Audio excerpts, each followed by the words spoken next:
ঘৰৰ পৰা ওলাই দেখিলোঁ বুঢ়া এজনে পেচাব কৰি আছে।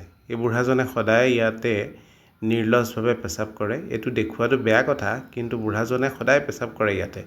কেৱল বুঢ়াজনেই নহয়, ইয়াত সকলোৱে পেচাব কৰে। মই যিটো গলিত থাকোঁ সেই গলিটোৰ সন্মুখৰ অৱস্থাটো এয়া। এটা উন্মুক্ত ড্ৰেইন আছে। ড্ৰেইনটোৰ কাষতে ইয়াৰ ওচৰ চুবুৰীয়া মানুহবিলাকে যিমানবোৰ আৱৰ্জনা আছে সকলো পেলাই দিয়ে। এই ধৰণে পলিথিন পেলায় আৰু এই ধৰণে ধাৰাবাহিকভাৱে পলিথিন পেলোৱাৰ ফলত এই বাৰিষাৰ সময়ত এই নৰ্দমাটো আবদ্ধ হৈ পৰে।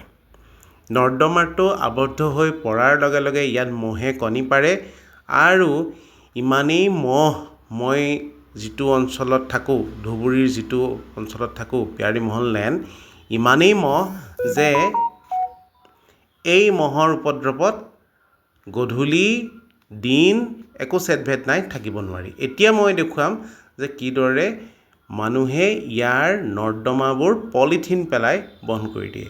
এয়া চাওকচোন, পলিথিন পেলাই নৰ্দমাটো সম্পূৰ্ণৰূপে বন্ধ কৰি দিয়াৰ ফলত ইয়াৰ পানীভাগ পাৰ হৈ যাব নোৱাৰে। মিউনিচিপালিটি, চৰকাৰ প্ৰশাসনকনো আমি কিমান দোষ দিম?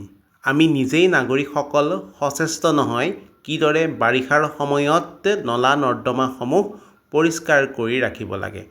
যদি আমি নলা নৰ্দমাসমূহ পৰিষ্কাৰ কৰি ৰাখিব নোৱাৰোঁ, তেন্তে পানী আৰু মহৰ পৰা হোৱা বিভিন্ন বেমাৰ, বিশেষকৈ মেলেৰিয়া, জাপানীজ এনকেফেলাইটিছ, টাইফয়েড আদিৰ উৎপন্নস্থলী হৈ পৰিব এই নৰ্দমাবোৰেই।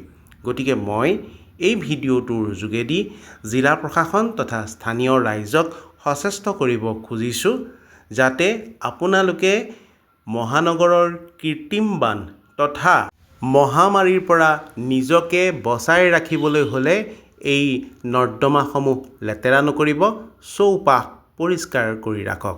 ধন্যবাদ।